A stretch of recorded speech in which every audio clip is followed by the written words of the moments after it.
The Galapagos Islands, which are volcanic, are located in the eastern Pacific Ocean, some 525 miles off the west coast of Ecuador, the country to which they belong. There are 13 main islands of different ages, the first being formed at least 8 million years ago, maybe much more, and on each island the wildlife is developed in different ways according to the habitat. This gave Charles Darwin the inspiration for his theory of evolution. After spending 4 days in Ecuador, myself and 12 other Brits flew to the island of Baltra, where we boarded a motor vessel Santa Cruz for a 4-day cruise involving expeditions to several of the islands.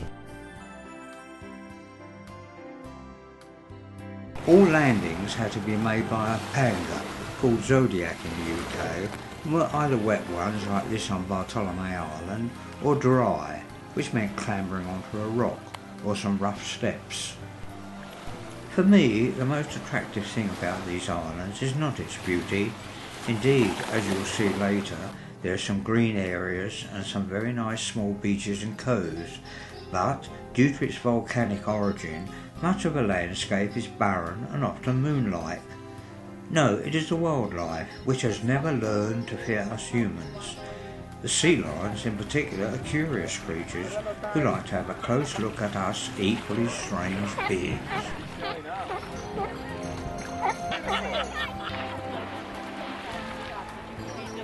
Oh, now he's moving.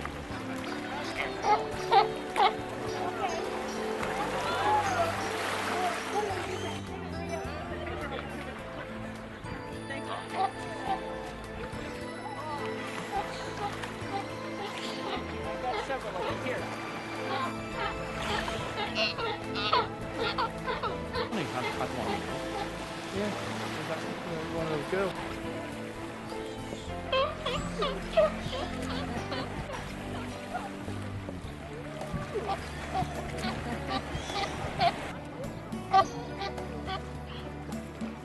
All expeditions were led by a naturalist whose task was to show us the flora and fauna along with pertinent information. The ecology of the islands is endangered from a variety of invasive species that man has introduced over the centuries.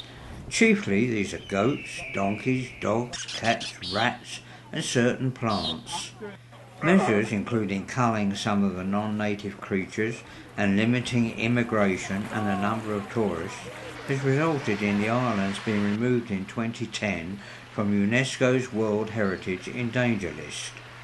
However, the threat remains. Scientists reckon that land-dwelling iguanas from South America must have drifted out to sea millions of years ago on logs or other debris and landed on the islands. From that species emerged marine iguanas, which survive exclusively on underwater algae and seaweed. The white on the faces is encrusted salt from the water which they expel through their nose. Sensing we're here. There are an estimated 5 to 10,000 land iguanas on 6 islands. They can grow up to 5 feet long, weigh 25 pounds and have an estimated lifespan of 50 to 60 years. There are 2 species on the islands and they are thought to have a common ancestry with the marine iguanas, which probably floated out on rafts of vegetation or logs from South America. They also have been threatened with extinction from feral animals, and there is currently a breeding program on the island of Santa Cruz. They're replaced with all skin for a new one. Here in the Galapagos, we had 3 different species. Along with the finches, the Galapagos mockingbird, of which there are 4 different species on the islands, was a leading factor when Darwin formulated his theory of evolution. He noticed that they bore distinct differences on some of the islands, these differences assisting in their survival in the various forms of habitat.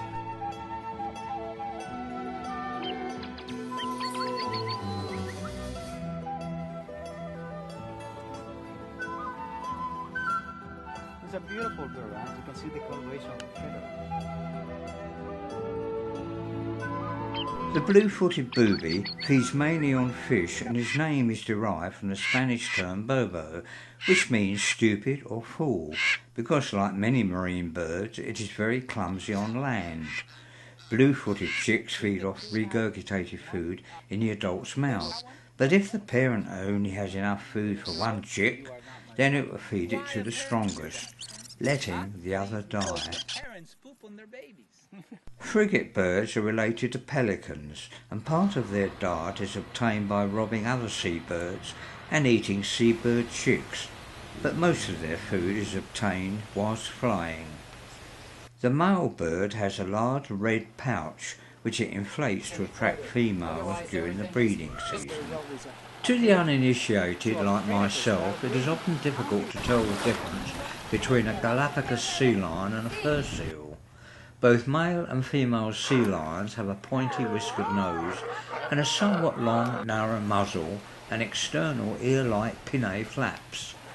Fur seals, which are unique to Galapagos, have thick coats of soft underfur with an overlying covering of coarser hairs, while sea lions are generally bigger and have thinner coats.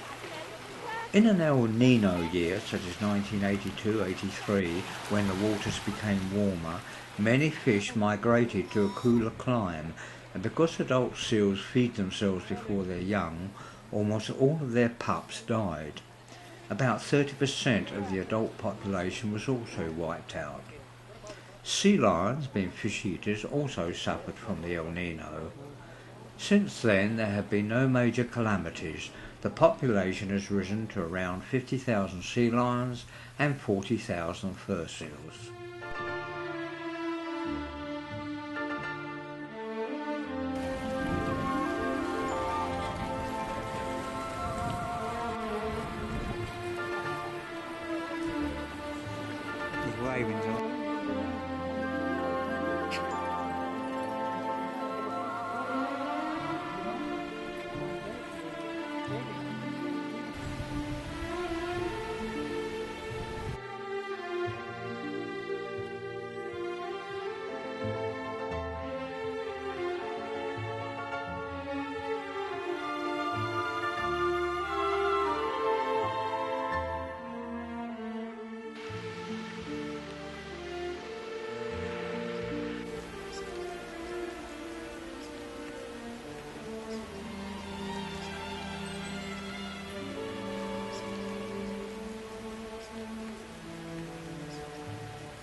This lava tube was formed when lava poured down from the crater of a volcano.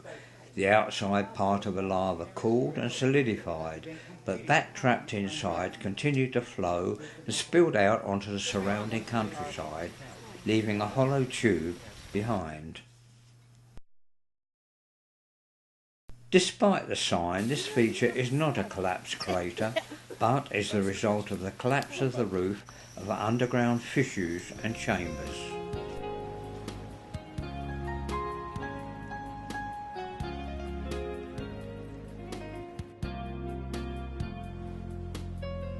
The giant Galapagos tortoise gave the islands their group name, its shell being somewhat similar to a British riding saddle called Galapagos in Spanish. They are the largest living species of tortoise and can weigh up to 400 kilos with a length of around 5 feet.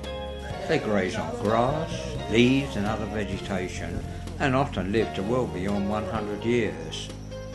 Their numbers declined to a low of around 3,000 in 1974 due to previous exploitation of the species for meat and oil, habitat clearance for agriculture and the introduction of non-native animals, particularly goats, to the islands.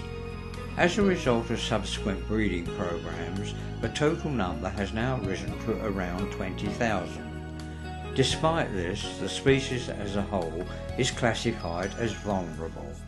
The island's most famous resident was Lonesome George, the sole surviving tortoise of his subspecies.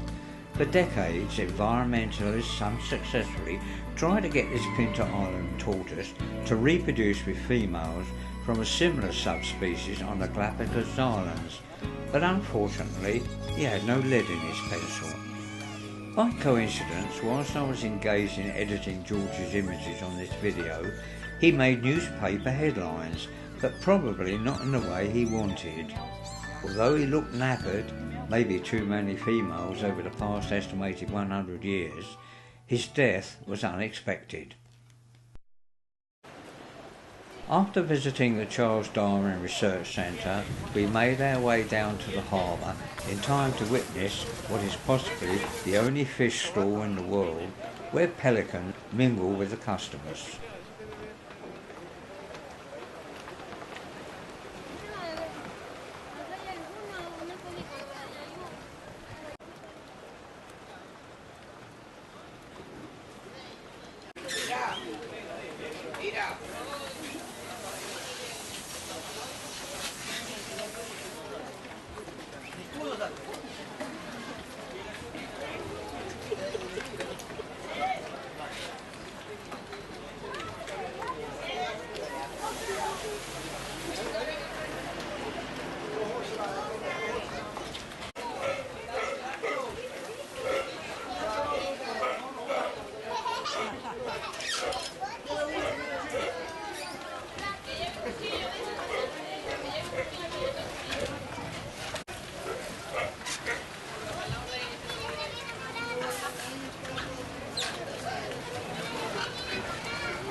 All too soon, the unique, educational and enthralling Galapagos element of our Ecuadorian experience ended, but the memory lives on.